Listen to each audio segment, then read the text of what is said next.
দীর্ঘ প্রায় 2 বছর পর আন্তর্জাতিক ক্রিকেটে ফেরা, আর সেই ফেরার গল্পটা দারুণভাবে রাঙিয়ে তুললেন মোহাম্মদ সাইফুদ্দিন। জিম্বাবুয়ের বিপক্ষে 5 ম্যাচের টি-20 সিরিজের প্রথম ম্যাচে আজ মাঠে নেমেছিল বাংলাদেশ।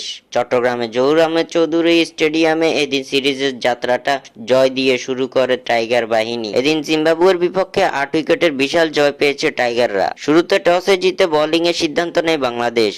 এদিন বাংলাদেশের বোলারদের সামনে রীতিমতো নাস্তানাবুদ হয়েছে জিম্বাবুয়ের ব্যাটাররা। বল হাতে এদিন আলো ছড়িয়েছেন প্রায় 2 বছর পর বাংলাদেশ দলে ফেরা মোহাম্মদ সাইফুদ্দিন। এদিন নিজের জাত চিনিয়েছেন সাইফুদ্দিন, করেছেন দুর্দান্ত বোলিং। জাদুঘরী বোলিং এর মাধ্যমে নিজের ফেরাটা রাঙিয়ে তুললেন সাইফুদ্দিন। বল হাতে এদিন 3.75 ইকোনমি রেটে 4 ওভার বোলিং করে 3 উইকেট শিকার করেন মোহাম্মদ সাইফুদ্দিন। সাইফুদ্দিনের বোলিং তোপে এদিন মাত্র 124 রানে গুটিয়ে যায় জিম্বাবুয়ে। জবাবে ব্যাট করতে নেমে 2 উইকেট হারিয়ে এই রান বাংলাদেশ তাড়া করে মাত্র 15.2 ওভারে, যার ফলে 8 উইকেটের জয় নিয়ে মাঠ ছাড়ে বাংলাদেশ।